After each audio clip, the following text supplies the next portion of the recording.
علی بھائی اگلا سوال ہے 9 ذی الحجہ یعنی یوم العرفہ کے دن کے روزے کی کیا فضیلت ہے، اور یہ بھی بتا دیں کہ یہ روزہ سعودی عرب کی تاریخ کے مطابق رکھا جائے گا یا اپنے اپنے ملکوں کی تاریخ کو فالو کریں گے؟ دیکھیں کچھ تو میں نے پہلے عرض کر دیا، اسی میں ایڈ کر دیتا ہوں. آپ نے اپنے ملک کے اعتبار سے ہی رکھنا ہے. فضیلت تو میں نے بتا دی مسلم شریف میں کہ 2 سال کے گناہوں کا کفارہ ہے، اور یہ صغیرہ گناہ ہے. کبیرہ گناہ توبہ سے معاف ہوں گے. اس کو سپورٹیو وہ حدیث ہے صحیح مسلم کی کہ اگر کبیرہ گناہوں سے بچا جائے تو ایک نماز سے دوسری نماز، ایک جمعے سے دوسرا جمعہ اور ایک رمضان سے دوسرا رمضان درمیان کے گناہوں کا کفارہ ہے، اگر کبیرہ گناہوں سے بچا جائے. اب ایک شخص نے ایک جمعہ پڑھا اور اگلا جمعہ پڑھا اور بیچ میں ایک نماز بھی چھوڑ دی تو کبیرہ گناہ اس نے کر لیا نا. تو کبیرہ گناہ جو ہیں وہ توبہ سے معاف ہوں گے اور اپنی اصلاح کرنے سے. صغیرہ گناہ آٹومیٹکلی معاف ہو جاتے ہیں بغیر توبہ کے بھی، نیک اعمال کی وجہ سے. جو قرآن پاک میں ہے نا کہ نیکیاں جو ہیں وہ گناہوں کو مٹا دیتی ہیں. وہ کون سے گناہ؟ جو چھوٹے موٹے انسان سے لا علمی میں چھوٹے موٹے گناہ ہو جاتے ہیں. یہ علیحدہ بات ہے کہ آلموسٹ جتنے گناہ ہیں وہ کبیرہ ہی ہیں جن سے توبہ کیے بغیر چارہ نہیں ہے. بخاری مسلم سے کم از کم میں نے 20 گناہ، اور قرآن پاک میں بھی سمجھ لیں 8-10 گناہ تو آئے ہوئے ہیں. شرک، ماں باپ کی نافرمانی، قتل نہ حق، زنا، یہ تو قرآن میں آیا ہے. شراب نوشی، جوا، جادو، یہ وہ سارے بڑے بڑے، غیبت، چغلی، وعدہ خلافی، آلموسٹ جتنے گناہ آپ کو نام آپ لے سکتے ہیں وہ سارے کبیرہ گناہ ہی ہیں. تو ان سے آپ نے اگر بخشش کروانی ہے توبہ اور اپنی اصلاح کرنے سے، صرف توبہ کرنے سے کام نہیں چلنا. اس کی توبہ کا طریقہ ہی اپنی اصلاح ہے.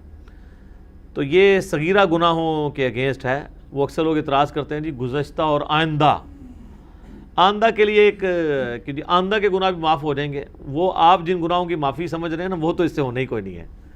وہ تو ویسے ہی نماز پڑھنے سے آئندہ کے گناہ تو معاف ہوں گے ایک فضیلت کے طور پہ. اس لیے بعض محدثین نے اس کا ترجمہ یہ کیا ہے کہ 2 سال کے گناہوں کا کفارہ ہے. ٹھیک ہے، تو یہ با محاورہ بھی بات ہو سکتی ہے، تعویل اس کی بھی کی جا سکتی ہے. رہا کہ سعودیہ کے مطابق کرنا ہے تو یہ تو ان 15-20 سالوں کی ایک زیادہ مصیبت ہے. ادروائز اگر آپ 8 سے 40-50 سال پہلے جائیں، جب یہ سیٹلائٹ ٹی ویز کا سلسلہ ہمارے علاقوں میں یہاں شروع نہیں ہوا تھا، ریئل ٹائم ڈیٹا نہیں آتا تھا، تو اس وقت تو ہمیں پتہ ہی نہیں ہوتا تھا کہ آج سعودیہ میں یوم عرفہ ہے یا نہیں ہے. تو اگر پہلے آلموسٹ 1400 سال کے مسلمان اپنے اپنے علاقوں کے مطابق یوم عرفہ کو لے کے چل رہے ہیں، تو اب بھی وہی آپ شریعت بدل تو نہیں جانی ہے. اس میں زیادہ رسک ہے کہ کوئی کہ جی میں سعودیہ کے مطابق رکھوں گا کیونکہ اس وقت ہے. تو بخاری مسلم میں حدیث ہے کہ حاجیوں کے اوپر تو یوم عرفہ کا روزہ ویسے ہی نہیں ہے. نبی علیہ السلام حج کے دوران صحابہ نے آپ کو پیالہ مشروب کا پیش کیا یہ چیک کرنے کے لیے آپ نے روزہ تو نہیں رکھا، تو آپ نے پی لیا تو صحابہ کو پتہ چل گیا کہ غیر حاجی کے لیے روزہ، حاجی کے لیے نہیں ہے.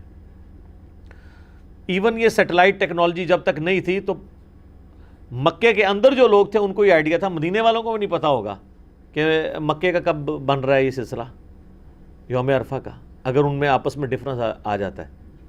آج چونکہ ریئل ٹائم ڈیٹا آ رہا ہے اس لیے یہ فتنے بھی زیادہ کھڑے ہو رہے ہیں جی سعودیہ کو دیکھیں گے، سعودیہ کو دیکھیں گے. سعودیہ کو کوئی دیکھیں گے، 10 محرم بھی یہاں کی ہوگی، رمضان بھی یہاں کا ہوگا، عیدیں بھی یہاں کی ہوگی. سعودیہ کو نہیں آپ نے دیکھنا. آپ نے اپنے علاقے کے مطابق یہ 9 ذی الحجہ کا روزہ ہے. وہ کہتے ہیں نہیں لفظ تو آیا ہے یوم عرفہ تو اس کا نام یوم عرفہ ہے نا. جیسے 10 محرم کا نام عاشورہ ہے، ویسے تو ہر مہینے میں عاشورہ موجود ہوتی ہے، عاشورہ کہتے ہیں 10ویں دن کو، لیکن جب سمپلی عاشورہ بولا جاتا ہے اس سے مراد محرم کی 10 تاریخ ہے تو یوم عرفہ ہی اسے بولا جائے گا. تو اس لیے آپ نے اپنے علاقے کے مطابق اس کو لے کے چلنا ہے. اور باقی اس میں علم الکلام اور پھکی والا جواب یہ ہے کہ آج سے 40-50 سال پہلے تک تو آپ کی شریعت ہی پھر یہ والی لاگو نہیں تھی جو آج آپ نے امت کے اوپر لاگو کر دی ہے. تو پہلے 1300 سال کے مسلمان جس شریعت کو فالو کر رہے تھے ہم آج بھی اسی شریعت کو بہتر سمجھتے ہیں فالو کرنے کے اعتبار سے.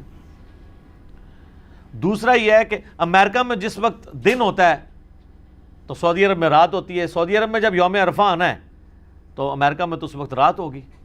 وہ کہتے ہیں نہیں جب وہ وہاں پہ داخل ہو رہا ہوگا تو داخل تو دن پھر یہاں سے داخل ہونا شروع ہوتا ہے نا. زمین تو آپ کو پتہ ہے نا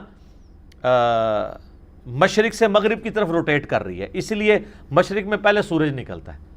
پہلے سورج نکلے گا مشرق میں، آپ جائیں گے یعنی آسٹریلیا کی طرف چلے جائیں تو پہلے سورج طلوع ہو رہا ہے ہم سے، پھر اس طرح کرتے کرتے کرتے جب ہمارا طلوع ہوتا ہے تو ہمارے سے 2 گھنٹے بعد سعودیہ کا ہوتا ہے. تو دن تو وہی ٹریول کر رہا ہے نا اس اعتبار سے.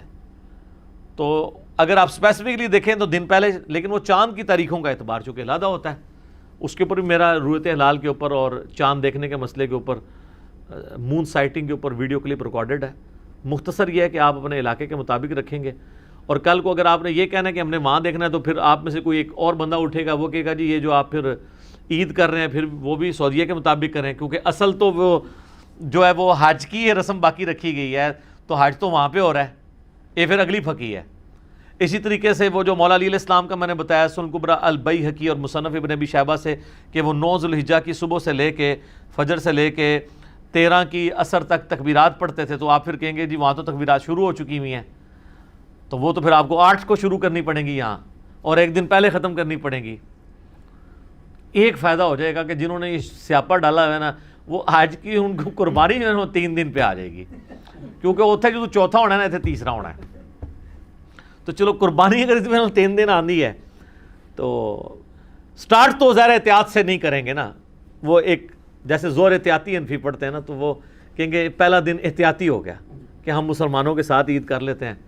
تو یہاں جب چوتھا دن ہو تو ان کو اس وقت چوتھے دن بتایا کریں گے سعودیہ میں تو آج 5واں دن چل رہا ہے تو آج قربانی نہیں ہو سکتی, تو آپ نے کرنی ہے ادھر جا کے کریں, وہ بھی خیر ضعیف روایت ہے. ٹھیک ہو گیا جی, جزاک اللہ. علی بھائی اگلا سوال ہے, ایام تشریق یعنی 10, 11, 12 اور 13 ذوالحجہ اور یوم عرفہ یعنی 9 ذوالحجہ کو پڑھی جانے والی تکبیرات کے الفاظ بتا دیں. الفاظ میں نے پہلے بتا دیے ہیں, المصنف ابن ابی شیبہ میں, مصنف عبدالرزاق میں, سنن کبریٰ البیہقی میں تابعین سے مختلف الفاظ ملتے ہیں.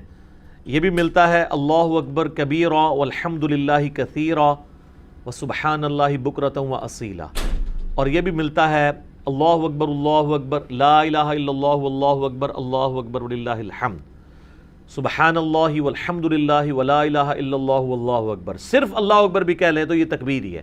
تو آپ کوئی بھی الفاظ استعمال کر لیں تو آپ اس سنت کے اوپر عمل کر لیں گے. باقی کن کن موقعوں پہ پڑھنا ہے, فرض نماز کے بعد پڑھنا ہے آپ نے, مصنف ابن ابی شیبہ میں اور سنن کبریٰ البیہقی میں مولا علی سے ملتا ہے 9 ذوالحجہ کی صبح سے لے کے 13 کی عصر تک ہر فرض نماز کے بعد. اور امام بخاری نے تو صحیح بخاری میں چیپٹر کی ہیڈنگ میں تعلیقاً لیا ہے کہ امام باقر جو تھے وہ عام نفلی نمازوں کے بعد بھی تکبیرات بلند کرتے تھے, اور اسی ہیڈنگ میں لیا ہے کہ حضرت ابو ہریرہ اور ابن عمر رضی اللہ عنہما جو ہے وہ بازاروں میں چلتے ہوئے تکبیرات کو بھی بلند کرتے تھے. تو یہ سارے وہ مواقع ہیں جس پہ آپ نے تکبیرات بلند کرنی. ایون آپ عید کی نماز پڑھنے کے لیے جا رہے ہیں تو آپ تکبیرات کو بلند کریں.